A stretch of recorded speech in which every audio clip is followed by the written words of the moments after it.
A ideia desse painel é discutir a adolescência, onde tudo começa. Eu não sei se isso é uma frase ou se é uma pergunta. E a gente vai tentar abordar isso de 3 perspectivas, do ponto de vista clínico, do ponto de vista de pesquisa e do ponto de vista das possibilidades de alternativa a não começar um uso ou não começar um uso problemático, e acho que o esporte entra como uma das questões fundamentais. Queria que você comentasse um pouco sobre isso, Giba. Como é que você enxerga essa questão na adolescência e toda a vulnerabilidade para o uso de substâncias, e onde que o esporte pode entrar como uma possibilidade de caminho? Primeiro, bom dia a todos. Acho que o esporte ele acaba sendo um caminho completamente positivo, porque quando você está no esporte, você não está na rua, né? A gente tinha muito, na minha época, né, quando a gente brincava muito na rua, a gente tinha uma possibilidade muito maior. Hoje as crianças não brincam tanto na rua, mas a gente tem que lembrar que existem as periferias. As periferias, as crianças vão para a rua, elas têm uma tentação muito grande. Então a gente tem um projeto que é muito interessante, que é desde 2008, junto com o Emanuel, chama Leões do Vôlei, que a gente faz um contraturno escolar, ou seja, a gente não deixa as crianças voltarem para a rua. E dentro desse projeto tem algumas coisas muito interessantes, porque o que acontece? Quando um ídolo chega numa comunidade dessa, as pessoas olham assim e falam: nossa, ele não é só aquela figurinha na televisão, ele realmente existe. Então isso serve de espelho para eles. E dentro desse projeto, hoje a gente atende 17 escolas, dos quais a gente pacificou uma, que foi um conto interessante, assim, porque o pai chegou com os seguranças dele, entregou o filho na minha mão e falou assim: dá oportunidade para ele que eu não tive. Então o esporte é isso, a gente consegue agregar, e dentro desse projeto também a gente cuida dos pais, cuida das mães. Eu não deixo o pai ir pro boteco beber pinga, não deixo a mãe também, sei lá, beber ou cair em drogas. Você tem que não atender só crianças, você tem que atender um todo. E o esporte é isso. E o voleibol principalmente, até porque esse ano o slogan da Federação Internacional é o voleibol é um esporte da família e faz uma família mais forte. E você acha que, você falou das periferias, né? A gente tem uma carência de quadras, espaços públicos seguros, incentivo nas escolas. Você consegue imaginar isso ampliado para o país? A gente tem uma mesa em seguida com o ministro, acho que a gente pode pegar o gancho para depois fazer algumas cobranças. Consegue, com certeza, até porque hoje, com tantas leis que existem, federais, estaduais, até municipais, a gente consegue fazer esse projeto sem até o dinheiro público. A gente consegue fazer com dinheiro de imposto. Hoje, esse é um dos projetos, né?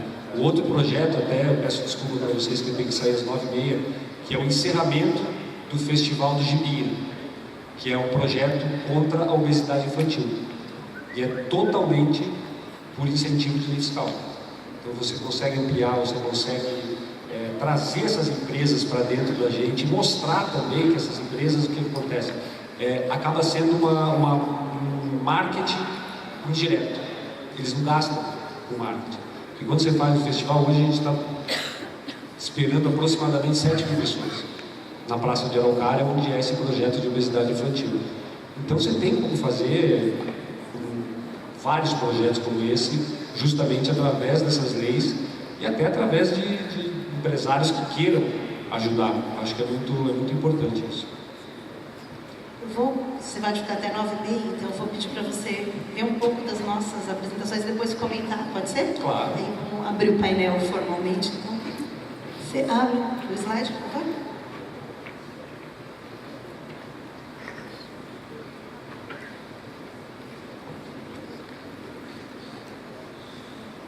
Enquanto abre, eu queria fazer 2 comentários. Um é um agradecimento. É a primeira vez que eu participo do Free Mind. Eu estou encantada com o interesse das pessoas. Eu acho, domingo de manhã, essa sala cheia. Ontem eu saí daqui 7h30, essa sala cheia.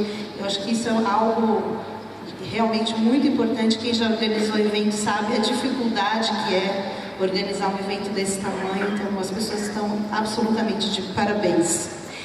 Bom, a proposta dessa mesa era uma proposta quase uma provocação, né? Onde tudo começa, eu acho que já falei pergunta ou frase, e eu fiquei pensando para preparar o que começa, né? Pode, eu passo.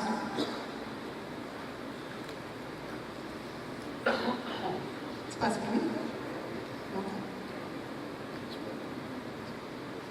Então, o que começa na adolescência, para a gente discutir? A ação dos fatores de risco, que vão ficando mais evidentes, a insuficiência dos fatores de proteção, o uso propriamente dito, o consumo de risco, o consumo que começa a ser problemático, as consequências nocivas. Pode passar, por favor. Foi pensando nisso que eu montei essa apresentação. Você passa para mim?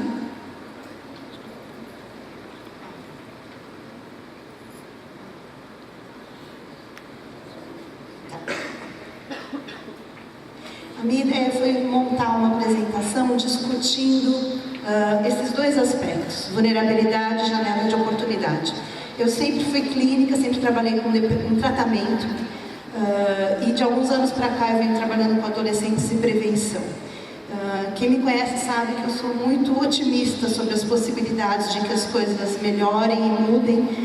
Então, eu vou falar de vulnerabilidade porque eu acho fundamental que a gente discuta isso, mas eu quero abrir um espaço importante para discutir oportunidade. Pode passar a próxima? Quando a gente pensa em vulnerabilidade no adolescente, eu acho que dois aspectos são absolutamente centrais. Esse terceiro aqui pode se encaixar ou não, e na minha opinião não é central.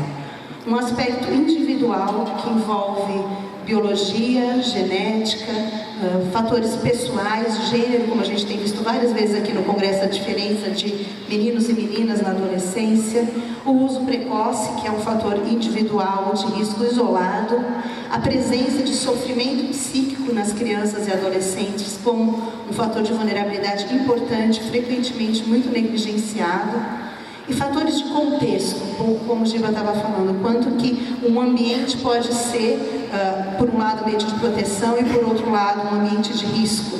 As questões familiares, o uso do grupo próximo, principalmente amigos, antecedentes de negligência, de sofrimento, de violência, e aqui eu destaco o abuso sexual como um deles, as atitudes da comunidade, principalmente baixa percepção de risco, e as situações que envolvem a autossatisfação da criança e do adolescente. E aqui o terceiro elemento entra quando esses, de alguma forma, estão fragilizados. E vão entrar, em parte, pela disponibilidade, o que é um complicador atualmente, e, claro, com a variabilidade do potencial dependogênico, que muda de droga para droga, que vai aumentar a chance de que esse uso torne-se problemático. Próximo. Próximo.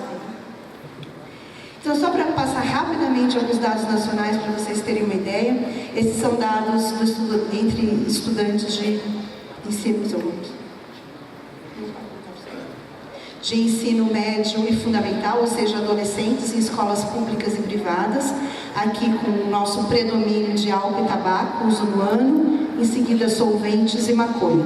Próximo. O levantamento, o LENAD, que é um trabalho que é um estudo muito importante, que reforça alguns outros dados, que aponta a média de início de consumo antes dos 14, e algo que preocupa muito a regularidade já aos 14,5, então muito próximo começar isso fazer parte da vida. Algo que tem sido objeto de discussão e de preocupação, o quanto que quando a gente trabalha com adolescentes, a diferença de gênero desaparece do ponto de vista de prevalência, então meninas usando tanto quanto meninas, com uma série de riscos particulares das meninas, o padrão de binge, que pode já se iniciar nessa época, e a baixa exposição a projetos de prevenção. Então, de fato, infelizmente, por vezes é aqui que estudo que pode começar, não é que começa, mas entre os adolescentes, os adultos que usam maconha, mais de 62% iniciaram na adolescência, e cocaína quase metade também na adolescência. E aqui são dados de um estudo que nós fizemos aqui na Unicamp, de uma aluna minha de mestrado, Bruna Ximenes, que avaliou 2.000 estudantes de escolas públicas do ensino médio fundamental, fundamental, né? E apontou esse mesmo dado, olha, uma proximidade nos mais jovens, aos 14 anos, até uma leve superioridade das meninas sobre os meninos. Então, de fato, a gente tem que centrar muita atenção nesse aspecto. O objetivo desse estudo foi validar um instrumento norte-americano chamado CRAFT, para ser usado na atenção primária ou de autoaplicação para adolescentes. Eu vou mostrar para eles em seguida. É um instrumento muito simples, que leva em torno de 3 minutos para ser preenchido, e ele tem uma função de detecção precoce e orienta para a abordagem. E um outro grupo que eu tenho trabalhado ultimamente, que é a questão do uso entre universitários. Embora os universitários no Brasil representem uma camada privilegiada, porque tiveram acesso ao ensino superior, por outro lado, eles têm algumas peculiaridades que fazem com que a gente tenha que ficar atento aos riscos nessa população. Eles estão no momento da transição da vida adulta tendo que se adaptar a uma vida acadêmica com exigências novas, muito frequentemente longe das suas famílias, que é a rede de sustentação, muitas vezes, tendo que lidar com uma rede social nova, com novas exigências, e na qual o uso de substâncias pode ser um dos passaportes facilitadores de socialização. Também estão na fase final da adolescência e início da vida adulta, em que os principais transtornos mentais têm seu primeiro aparecimento, primeiro episódio depressivo, primeiro surto psicótico, e uma série de questões que envolvem a vida acadêmica e a disponibilidade na universidade. Eu coordeno um programa na Unicamp, que é uma disponibilidade muito grande, porque há todo um clima muito propício a isso. Então, em função disso, esses são dados do Levantamento Nacional sobre o uso em universitários. A taxa de uso de ilícitas entre universitários é o dobro da taxa entre as pessoas da mesma faixa etária que não estão na universidade. Então, a universidade, ao invés de ser um espaço de proteção, acaba sendo, de alguma forma, um espaço de disponibilidade de uso de substâncias. Maconha principal, depois anfetaminas, tranquilizantes. Entre os universitários, a gente tem consequências muito específicas. Tivemos 2 mortes de alunos por acidentes de trânsito no último ano. Então, envolvem não apenas as questões acadêmicas, que, claro, nos preocupam muito, mas acidentes automobilísticos, violência e diminuição de expectativa de vida numa fase em que isso absolutamente não deveria acontecer. E por que a gente está discutindo adolescência e o que há de particular, né? A gente está falando de pessoas que estão num momento de transição, isso aqui é um cérebro brincadeira, né? Falando um pouco dos interesses da infância e dos interesses da adolescência, essa fase em que você começa a mudar o foco dos seus interesses, abandonando um pouco o seu mundo infantil, já colocando um pé no mundo adolescente. Isso pode, para algumas crianças e adolescentes, repercutir em muita angústia, em muita insegurança, em muita aflição. Embora seja um momento lindo de descobertas, pode, por outro lado, se mal vivido, ser um momento de muita vulnerabilidade. Esse slide, de diversas formas, foi mostrado nesse evento. Eu acho que isso não é à toa. Um dos objetivos é reforçar que o uso na adolescência não é banal nem trivial. Há, sim, particularidades que fazem com que a gente tenha que lidar com isso com muita seriedade. A gente está falando aqui de um cérebro em plena fase de neurodesenvolvimento, que vai terminar lá em torno dos 23, 24 anos. Enquanto isso está acontecendo, há um desbalanço nas funções psíquicas.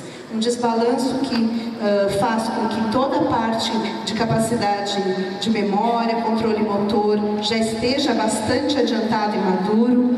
No meio da adolescência, a nossa capacidade de experienciar prazer já está bastante clara. Por outro lado, a definição final das funções finais corticais ainda estão muito imaturas.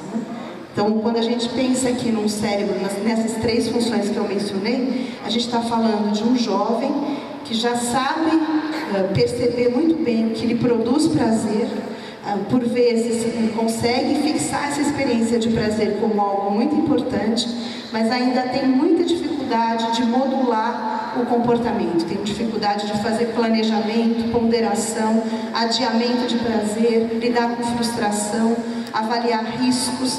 Então, nesse momento, o uso de substâncias encontra um terreno muito fértil para que o prazer fale muito mais alto do que os riscos. É por isso que quando a gente trabalha com adolescentes, a argumentação tem que ser uma argumentação toda dirigida para essa faixa etária. Os riscos daqui a 20, 30 anos absolutamente não fazem sentido nesse momento. A gente tem que lidar com o aqui e agora, né, para essas pessoas. E ontem eu ouvi uma expressão interessante, o uso de drogas entrando aqui no neurodesenvolvimento como um vírus no sistema de computador que pode interferir no bom funcionamento cerebral e nas conexões adequadas, produzindo prejuízos não só momentâneos, mas às vezes estáveis. E essa é uma frase que eu já ouvi muitas vezes de pais, né? Ainda bem que é só bebida. Existe ainda uma grande desinformação, descuido e tolerância com relação ao uso de álcool entre os adolescentes, não levando em conta que o álcool está associado com o aumento de chance para o uso de outras drogas, e nem precisa de outras drogas. O álcool por si só já tem um potencial de dano muito importante nessa faixa etária. E quando há associação de álcool com outras substâncias, o álcool frequentemente é um gatilho facilitador de uso. Então, muitas vezes quando a gente trabalha com adolescentes poliusuários, é o álcool que segura o que vem depois, a gente consegue lidar com o que vem primeiro. Além da diminuição da percepção de risco, que já está prejudicada nessa fase. Então, de fato, não é, ainda bem que é só bebida.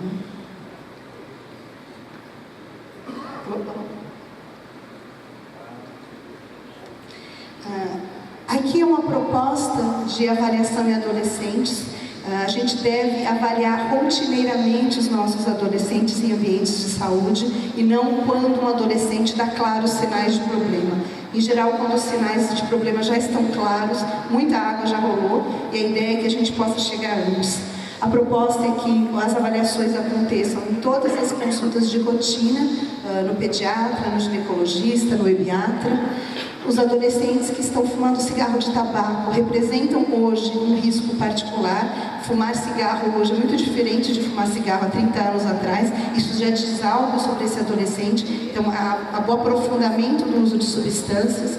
Avaliar os adolescentes com comorbidades psiquiátricas que vulnerabilizam ainda mais para o uso de substâncias, e adolescentes que já apresentem claros sinais de uso problemático, ou alterações comportamentais, ou sinais diretamente relacionados ao consumo. Esse é o instrumento que eu mencionei anteriormente, eu disponibilizo para vocês, ele está validado para português agora. É um instrumento muito interessante, muito útil, porque ele tem 3 perguntas de filtro para avaliar uso de álcool, de maconha separadamente de qualquer outra droga, e em seguida as 6 perguntas que detalham o que nos preocupa no uso do adolescente. E acoplado uma forma de autoavaliação de gravidade. Então isso pode ser dado para o adolescente, ele mesmo preencher, ele mesmo se avaliar anonimamente, ou isso pode ser feito numa brincadeira, numa atividade de escola, também anonimamente, mas o objetivo é que o adolescente se perceba com relação ao risco, e pode ser feito em ambientes de saúde. Eu vou depois deixar disponível para vocês. E aqui a principal janela de oportunidade, na minha opinião, né? A gente tem várias janelas de oportunidade, mas em função de ter um tempo restrito, eu escolhi falar da janela que, na minha opinião, é de longe a janela mais importante, que é a família, né? E eu pensei nessa janela de oportunidade em 3 cenários. Um cenário de prevenção universal, numa família que tem adolescentes, em que, de fato, esse uso não está acontecendo, não é problemático. Então, a importância da presença real dos pais, não é só a presença física, é a presença interessada, participativa, os pais sabendo do universo do seu filho adolescente.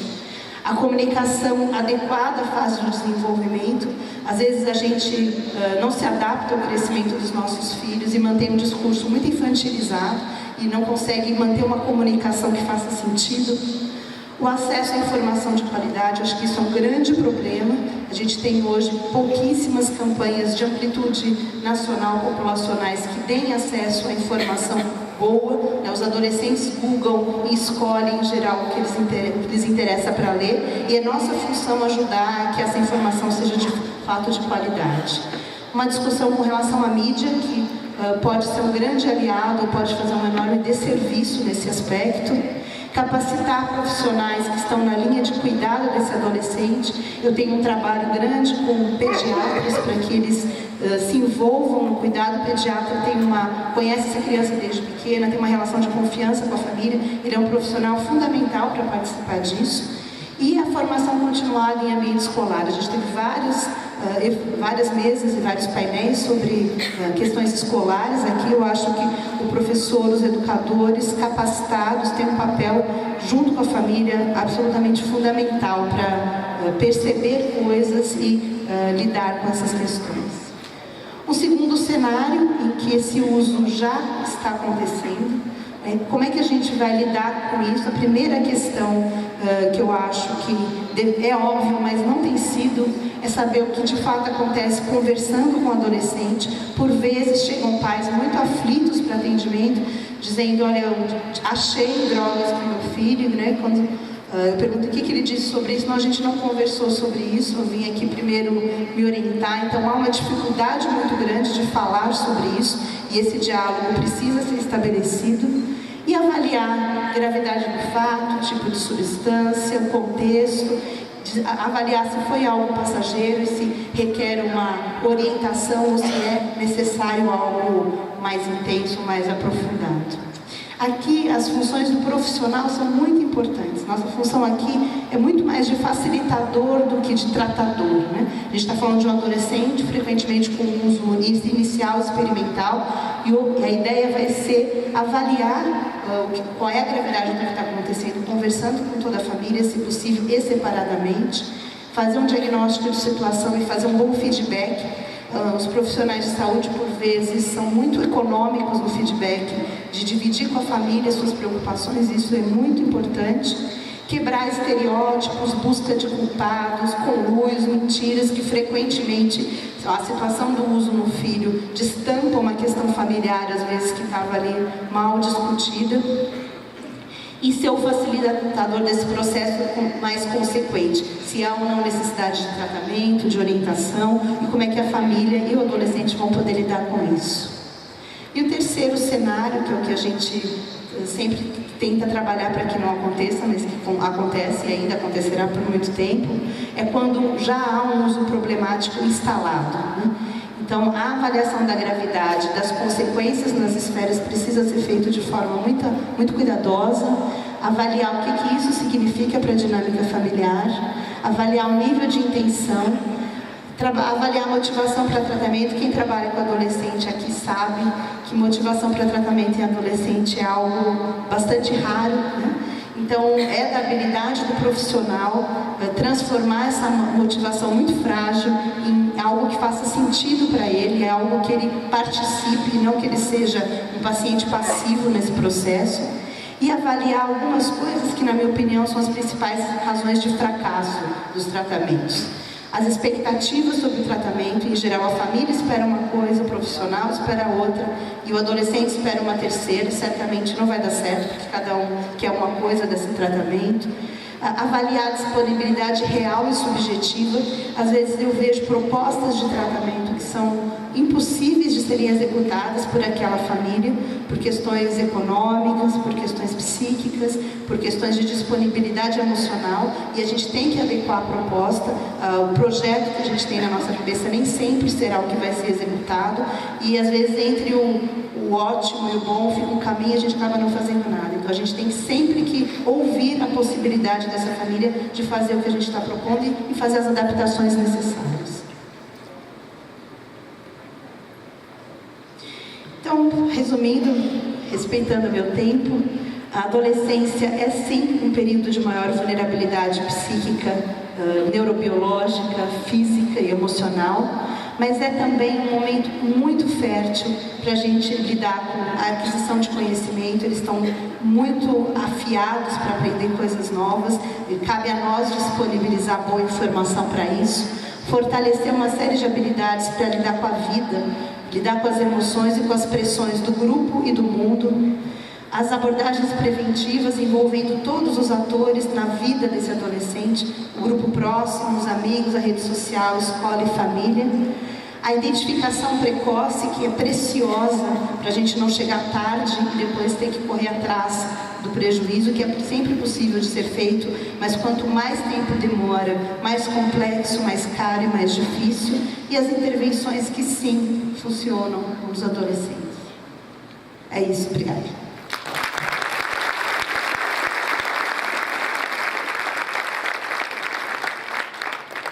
Vamos aproveitar sua presença preciosa, você quer comentar um pouquinho?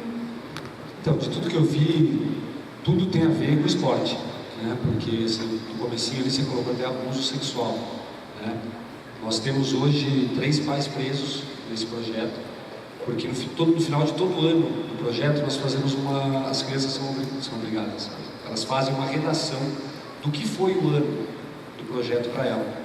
E tiveram 3 meninas que, enfim, infelizmente é uma realidade que existe no Brasil. Ela relatou que era o dia mais feliz da vida dela, porque ela não precisava voltar para casa por ser abusada pelo pai. E a gente foi lá, enfim, nosso dever, a gente prendeu os pais. A menina hoje está super bem, está com a mãe, enfim, depois descobrimos várias coisas.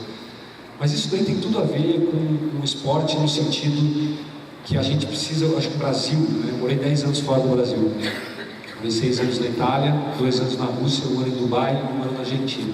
Então eu vi uma grande realidade em todo o mundo, e a gente precisava entender. Eu particularmente, eu até faço uma pergunta para vocês, eu gostaria de entender muito por que o Brasil faz ao contrário dos países que dão certo, né? Porque se a gente for ver, a maior potência olímpica é os Estados Unidos. E o que eles fazem? A escola do esporte, né? Recentemente, tem um preparador físico da seleção, né, que foi preparador físico durante 12 anos, ele está morando em Londres agora. E a gente estava fazendo um projeto juntos, e ele pegou e falou para mim assim, ele falou, esse país respira o esporte. Aí ele me deu um dado que eu achei muito interessante. A ilha, a Inglaterra, ela corresponde a 25% da população dos Estados Unidos, não são nem atletas, a população, tá? Em 2008, em Pequim, a Inglaterra ficou em 8º lugar no quadro geral. Em Londres, ficou em 3º. E no Rio, ficou em 2º. Alguma coisa tem, né? Aí você vai ver o que acarreta isso. Acarreta menos drogados, acarreta menos pessoas que entram no álcool, como você falou, que é o maior, eu acho que é o maior problema hoje, é esse, porque é uma droga liberada, a gente não pode fazer. Os adolescentes hoje, é muito preocupante. Eu tenho uma filha de 12 anos, enfim, 12 anos, mas ela já está com 1,73 m, então vocês imaginam o trabalho que ela já me dá com 12 anos. E realmente é uma coisa preocupante, até, não só o esporte, acho que tudo, né? Porque a gente precisa entender, como você falou, a gente precisa entender um pouco o mundo deles. O mundo deles hoje é um telefone, né? O YouTube, tudo que acontece, eles estão vendo ali. Se não vê, a mãe não deixa ver a novela porque tem não sei o quê, mas não adianta. Vai chegar na escola, a amiguinha vai mostrar, ou vai chegar na escola, ela vai ver. Então acho que isso é muito importante, essa conversa, esse diálogo com os jovens hoje, ele é muito interessante, e a gente tem que aprender um pouco com eles também, né? Então é muito louco se você parar para pensar, né? Como a gente vivia 20 anos atrás e como a gente vive hoje. Então é muita informação. Então a gente tem que saber ter esse diálogo. Você vai embora às 9h30? Posso quebrar o protocolo, abrir para 2 perguntas antes de ir embora? Pode ser? Depois a gente ouve o Jeffrey? Posso só contar uma coisinha rapidinho? Cadê o Paulo? Foi ano passado que eu vi, né? O ano passado. Quem estava aqui ano passado? Caramba! Então eu vou contar para quem não estava. A gente conversei bastante com o Paulo a respeito de tudo isso. E aonde eu resolvi entrar de cabeça, o Paulo colocou uma coisa para vocês, que eu fui 6 vezes o melhor jogador do mundo. Eu tive um episódio muito triste, eu não tive na adolescência, né? Porque eu tenho até hoje um foco, o atleta ele tem um foco muito grande, né? Quem assistiu a Dança dos Famosos viu. E esse episódio eu mudei para a Itália, foi o primeiro ano que eu estava na Itália, eu estava com muitos problemas em casa, e eu caí na besteira de fazer o uso de maconha. eu falo para vocês o seguinte, foi a coisa mais interessante, não falo a coisa mais importante, a coisa mais interessante que aconteceu na minha vida. Porque naquele momento, eu peguei, a primeira coisa que eu fiz, eu levantei a mão e falei, ó, eu não quero contraprova, eu não quero nada. Eu vou para o Brasil me desculpar, não preciso me desculpar na Itália, se eles quiserem, eles peguem, né, a notícia de lá. E quando eu cheguei no Brasil, veio uma menina de 7 anos, logo eu desci do aeroporto, ela olhou na minha cara e falou, Giba, eu não sei o que você fez, mas está todo mundo bravo com você. E eu olhei para ela e falei, eu sei, não, mas eu vim aqui para pedir desculpas. Ela falou, posso pedir só uma coisa? Não desista, que você é um espelho muito grande para todos nós. Aquele nó na garganta que está dando agora. Aí quando eu virei, veio uma senhora de 80 anos e falou assim, ó, errar é humano, hein? Aprender, errar é humano, persistir no erro é burrice. Agora sábio é aquele que aprende com o erro dos outros. Aquele dia eu vi quem eu realmente era, que eu realmente representava. E foi dali que eu fui 6 vezes o melhor jogador do mundo. Com muito orgulho, eu passei 20 anos na seleção defendendo todos os...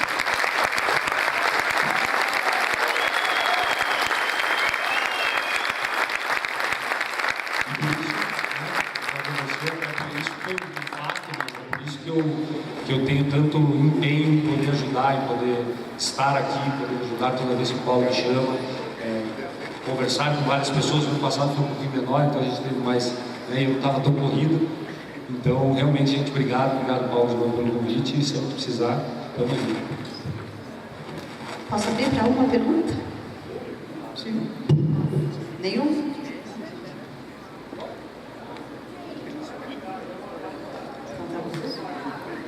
Então, você quer fazer uma pergunta, Tiago? Na verdade, eu tinha uma questão sobre o papel do atleta como modelo, né? Você já acabou falando sobre isso, pode fazer. Bom, para você, hoje em dia, qual é você tem algum comentário, alguma perspectiva sobre o impacto das mudanças nas atitudes sobre o consumo das estupefacientes hoje em dia? Você vê algum câmbio na mentalidade dos adolescentes com quem você trabalha? Não estou falando só da maconha, mas de tudo. Sim, eu vejo muito grande essa mudança, esse modo de pensar dos atletas e das crianças e dos adolescentes. Semana passada a gente fez um festival, hoje de tarde vai ser um encerramento para toda a cidade. Semana passada foi só para as crianças e a gente pegou uns depoimentos. Então você vê a criança assim, a criança olha para você e fala, eu quero ser um campeão, eu vou. Nossa, você sabia que nesses 4 meses de projeto eu emagreci 5 quilos? Você vê o interesse dela, por isso que é importante nós ícones, estarmos presentes. Porque se a gente só, o projeto é do Giba, o Giba aparece lá no começo de janeiro e depois não aparece mais. Aí, não, janeiro que vem ele volta, não. Então, assim, eu procuro estar sempre no projeto, acompanhando, até para continuar alimentando essa mudança que eu estou falando, enfim, em todos os... Isso eu estou falando do emagrecimento, mas em tudo. Dormir cedo, ser mais educado, ser mais tranquilo em casa. Isso é relato dos pais, né? Depois eu vou mandar para o Paulo um videozinho que a gente fez na semana passada, que fala justamente sobre essa mudança e sobre esse foco que a gente vê que as crianças passam a ter.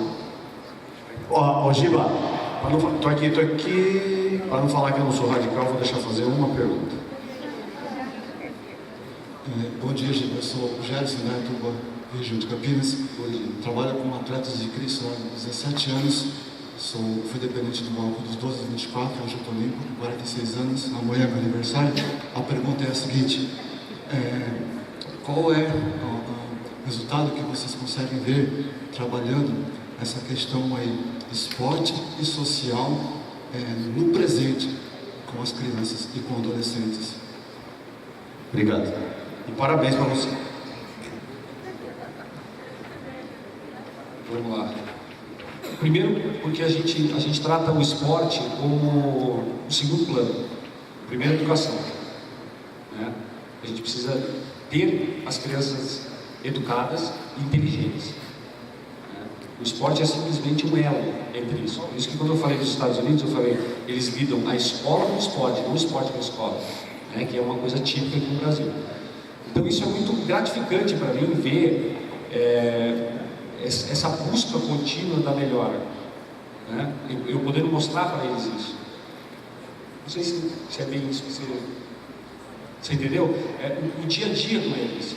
E você estar ali, a gente vive num mundo que às vezes a gente não vê o que acontece lá fora, né?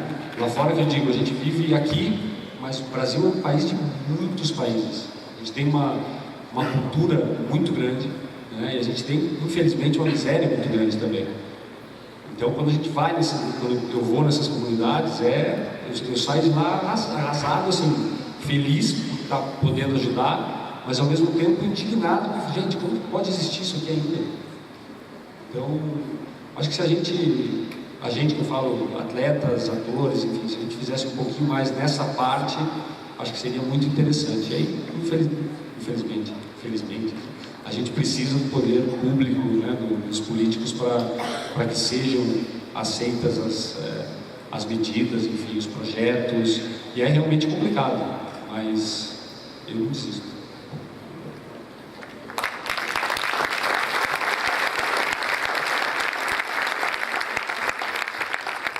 Vou retomar meu papel de moderadora aqui, vou pedir para o Jeffrey fazer sua apresentação agora. Bom, primeiro, muito obrigado pela presença de vocês. Olha, às 9 horas da manhã, no domingo, para ouvirem o gringo falar. E segundo, nossa, assim, agora eu posso dizer que eu compartilhei palco com o Giba. Nossa, isso é incrível. Não, mas eu estou falando sério, hein? E terceiro, eu vou pedir a paciência de vocês com o meu português. Obviamente eu sou norte-americano, né? Mas eu tive o prazer de morar no Brasil um pouquinho. Mas agora eu quero falar de uma nova tendência no meu país, a qual infelizmente me dá um pouquinho de vergonha, mas agora é realidade, que é a nova indústria da maconha. E essa indústria sim tem muito que ver com o adolescente, infelizmente, porque ela tem o adolescente, para ela, como eu vou explicar mais em seguida, é o alvo de qualquer indústria de substância viciante, e como o tabaco. Assim, eu vou começar com o tabaco porque é modelo para a indústria da maconha, e porque a gente já sabe a história do tabaco. E essa gráfica aqui é interessante porque mostra algo que aconteceu aqui no início do século XX, que antes realmente era tabaco, obviamente era consumido, mas era uma coisa mais caseira. Assim, você vê um cigarro antes de 1910, era uma coisa pouco consumida, era mais tabaco para mastigar, cachimbo, charuto, etc. Na verdade, o cigarro era visto como algo muito, meio assim, visto como feminino, algo que, não sei, algo fora do normal. E logo ele tomou o cigarro, se tornou um produto dominante, e junto com um aumento de consumo grande no mercado geral. E as duas coisas que fizeram com que isso acontecesse foi, primeiro, a produção em massa nas fábricas dos cigarros, mais ou menos por volta do ano 1910, e logo na década seguida, o começo do marketing profissional. E o marketing profissional que realmente viu o adolescente como, e com razão, como a fonte dos lucros. E a mesma coisa com a maconha, mas tendo isso em mente, quando a gente, como passar a ver as outras diapositivas aqui, fez com que o cigarro fosse realmente um produto de maior consumo desse ponto em diante.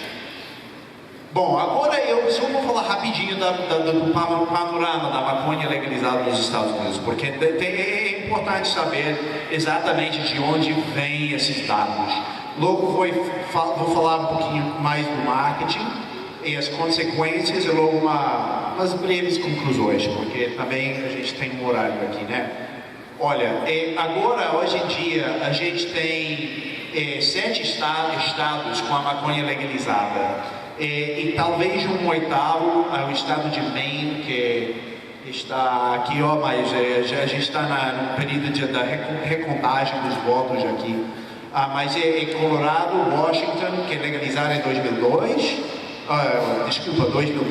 Alaska e Oregon e Washington, D.C., que legalizaram em 2014 e logo este ano ainda Nevada, Califórnia e Massachusetts. E, bom, tem outros estados aqui também que tem esquemas da maconha para usos medicinais também, mas os estados azuis têm a maconha legalizada para fins recreativos. Mas esses referendos, porque essa legalização aconteceu através de iniciativas populares, as iniciativas tiveram disposições bem corporativas, como vocês veem aqui, inclusive permissão de publicidade de maconha na televisão. Ou seja, vai ser realidade, em particular em Califórnia, onde isso é permitido expressamente, né? Como ponto de referência, a gente, no meu país, proibiu a propaganda na televisão do cigarro em 1971, né? Então é tipo de regressão em termos da saúde pública. E também, bom, nos interesses de tempo, mas só para notar que nos estados que já legalizaram, a indústria já tem um lobby, já tem lobista, já tem grupos de interesse agindo nos congressos estaduais, já estão se opondo à legislação para impedir o uso de pesticida, em contra de restrições de publicidade, etc. Bom, o que isso significa para adolescente? Primeiro, vamos entender um pouquinho sobre o mercado da maconha, porque como o cigarro e como o álcool, se você quer vender essa substância e ganhar dinheiro, você não está interessado no consumidor infrequente, você está interessado no consumidor frequente, ou seja, no caso da maconha, a pessoa que se droga mais de 20 dias por mês. Por quê? Porque essa faixa dos consumidores, que são mais ou menos 20% dos consumidores aqui, eles que consomem maconha mais de 21 dias por mês, são 20% do mercado, eles são responsáveis para quase 80% do volume de maconha consumido. Ou seja, um usuário infrequente, pessoa que consome de entre 0 a 3 dias por mês, ele é responsável por só 3% do mercado. Ou seja, ele é irrelevante. O relevante é o consumidor frequente. E a gente sabe, através das pesquisas, que o consumidor frequente é quem começa a usar na adolescência. Como o cigarro, como as bebidas, a gente lembra da diapositiva do slide da doutora Renata, a idade de iniciação de consumo de maconha é mais ou menos o quê? 15 anos de idade, né? Porque o consumo naquela faixa etária, aí faz com que a pessoa seja mais propensa a consumir, a ficar aqui e de gerir, e de realmente de gastar mais no produto viciante. Então, por isso, a gente vê que mais da metade do mercado da maconha no estado de Colorado não é bagulho, né? Não é coisa para ser fumado, é comestível, é doce, é bebida, é coisa colorida. E tem uma razão por isso, porque é mais atrativo ao adolescente. Eles falam que eles não têm interesse em vender a menor de idade, que nos Estados Unidos seria de 21 anos para cima, né? Mas a mais da metade do mercado já é produto como esse. E também tem representantes corporativos como essa moça aqui, já publicidade na televisão, patrocínio de evento, cupom, etc. Bagulho com dólar, baratinho, né? E como vocês já sabem de ontem, tem mais negócio de maconha que o Starbucks ou McDonald's em Colorado e Washington. Agora. E esse número está crescendo aqui. Também a potência da maconha vai subindo. Essa aqui é a potência no nível nacional. E o mínimo da potência da maconha em Colorado fica bem em cima, né? Ou seja, 97% dos produtos têm uma potência em cima de 16% de THC. Produtos como esses, como o concentrado de maconha, de THC aqui, com potências de 70% a 90% vaporizadas. E agora se vende no mercado legal o THC 99% puro, que parece pedra, né? Assim, é uma pedrinha, parece como pedra de crack, e se fuma num aparelho meio parecido. Mas já está aqui, é vendido na Califórnia já, você pode comprar facilmente. Então, as consequências para os adolescentes, obviamente, têm sido impressionantes. Primeiro, em geral, o uso nesses estados consumem maior e aumenta mais rapidamente que a média nacional. Aqui está a média nacional, Colorado, Washington, essa aqui é a população total, né? E a mesma coisa com os menores de idade, que na média nacional, isso aqui, na verdade, vem diminuindo um pouquinho. Nos estados legalizados, não, é o contrário. Isso aqui também, se você vê todos os 50 estados dos Estados Unidos ordenados por consumo, o consumo mais alto, a taxa de consumo mais alta é aqui entre os estados legalizados. Os estados não legalizados ficam aqui embaixo. Intoxicações acidentais por overdose de maconha no Colorado está em alta. Aqui a gente vê na população geral um aumento incrível aqui, em particular nos últimos 2, 3 anos, depois da legalização. E essa outra gráfica mostra a mesma tendência de crianças entre 0 e 5 anos de idade.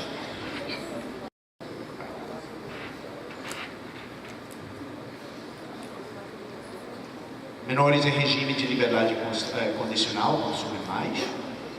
Infrações relacionadas à maconha nas escolas também aumentaram.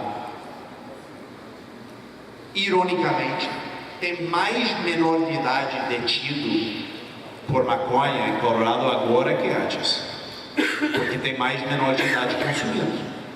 Ou seja, o propósito dessa lei foi diminuir o número de detenção em particular com os americanos e latinos de origem africana, mas o contrário aconteceu aqui.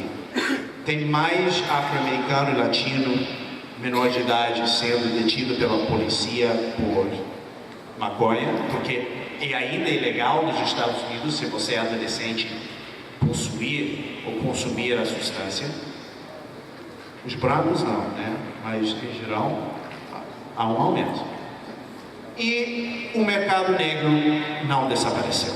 Então porque para quem não quer pagar imposto, imagina, né?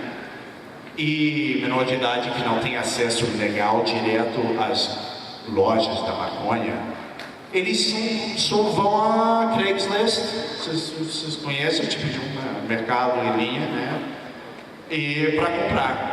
Se você for numa página de Craigslist da cidade de Denver, capital de Colorado, você procura maconha, você vai ver centenas de ofertas. O mercado negro segue, ainda fica.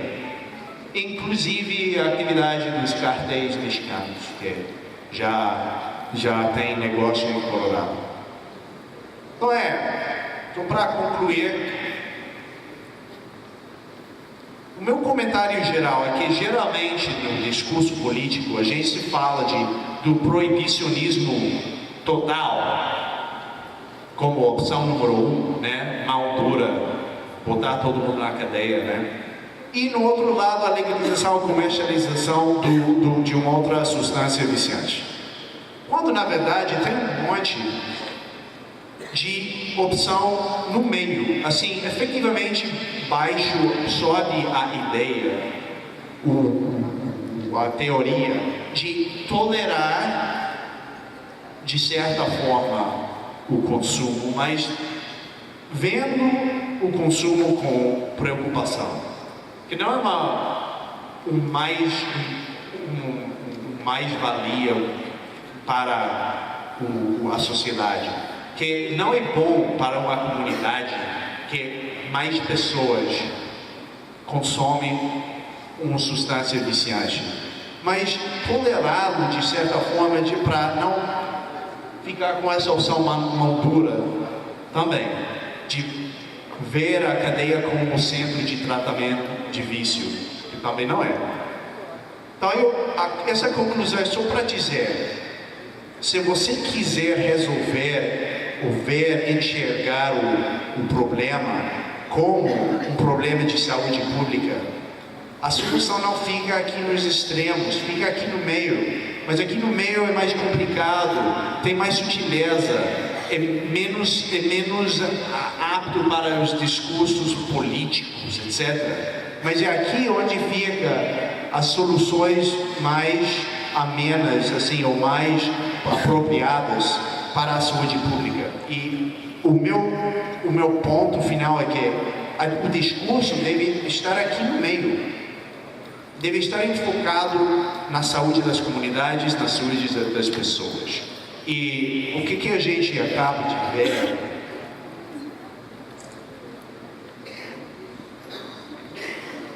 esse aqui mostra exatamente porque a gente não precisa de uma nova indústria de substância viciante. Muito obrigado.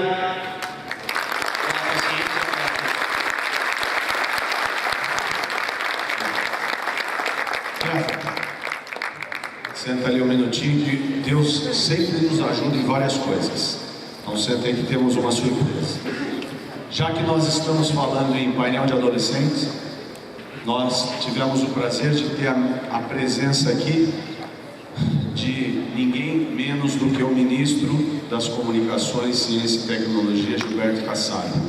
Ele é muito amigo nosso há muitos anos. Eu o chamo de Gilberto porque a gente se conhece há 22 anos. É uma pessoa muito, muito querida a nós, que sempre nos ajuda. E ele vai aqui dar uma palavrinha, passou aqui porque a gente pediu. Então eu queria receber uma calorosa salva de palmas ao nosso ministro Kassab.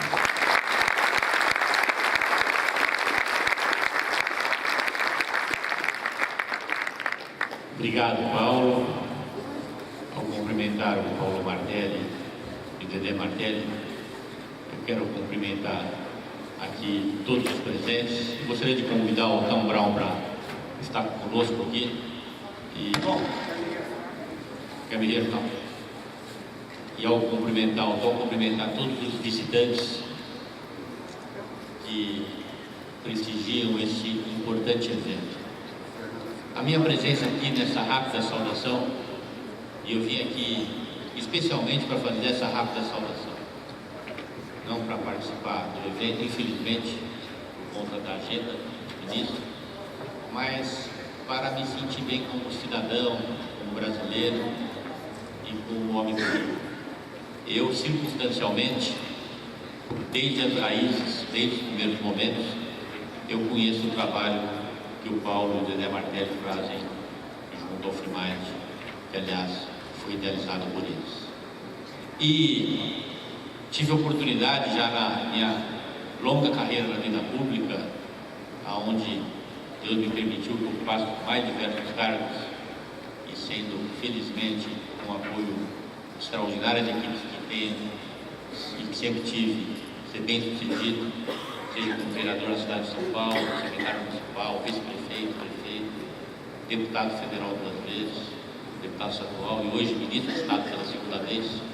Mas na prefeitura de São Paulo, onde eu lá fiquei por 7 anos, eu tive a missão de estar à frente de um dos piores problemas da cidade de São Paulo, que é justamente o trabalho junto aos dependentes químicos, o trabalho que precisava ser feito no campo da prevenção, do tratamento, da orientação dos jovens. E São Paulo seria diferente se nós tivéssemos com muita maturidade discussões e debates, grupos organizados, como o FreeMind tem feito ao longo desses últimos anos. Porque nós sabemos que essa questão, que é seríssima e está em qualquer canto do mundo, vejam que o nosso convidado de diversos cantos do mundo, ela precisa de muita prevenção, principalmente, não apenas o tratamento. E a prevenção significa políticas públicas num tratamento e num capítulo muito especial voltado para a educação. E, aliás, ao saudar os educadores, eu queria saudar a Maria Helena, aqui presente, ela que é secretária executiva do Ministério da Educação e tem um extraordinário trabalho ao longo da sua vida em favor do Brasil melhor, um Brasil mais justo. Então, o que eu posso dizer a vocês que nesse momento, como ministro da Ciência, Tecnologia, Inovação e Comunicações, mais uma vez as circunstâncias me aproximam do campo das drogas, até porque as ciências, a academia, elas trabalham muito próximo, em especial no campo do tratamento. E eu não quero deixar, eu dizia agora há pouco aos irmãos Martelli, de perder essa oportunidade de criar essa circunstância dentro do Ministério, junto com vocês, para que possamos também nessa missão que temos hoje, ajudá-los, ajudar o nosso país e ajudar todos os países a caminhar, a evoluir nessa questão que é uma das questões que mais aflige a humanidade no dia de hoje. As pessoas falam de terrorismo, as pessoas falam de briga no campo econômico, mas para o cidadão que é pai, a cidadã que é mãe, o cidadão que é filho, que é filha, irmão, irmã, amigo, amiga, não há nada que o atinja mais quando tem um ente querido que foi atingido por essa bala perdida, que é a droga, que é a dependência química. Então, eu deixo aqui essa mensagem, essa nossa disposição de trabalhar junto com vocês, mais uma vez, e o meu sentimento de orgulho de respeito em relação a cada um de vocês que estão aqui num domingo, como muito possivelmente todos vocês fazem todos os domingos e quase todos os dias das suas vidas, se dedicar de uma maneira voluntária, muito ideal, a essa causa tão nobre. Parabéns a cada um de vocês, que esse evento possa atingir os seus objetivos, os seus resultados, para que a gente possa avançar mais um passo no combate à questão das drogas, da dependência química, no campo da prevenção, no campo do tratamento. Um abraço muito fraterno do fundo do coração a cada um de vocês.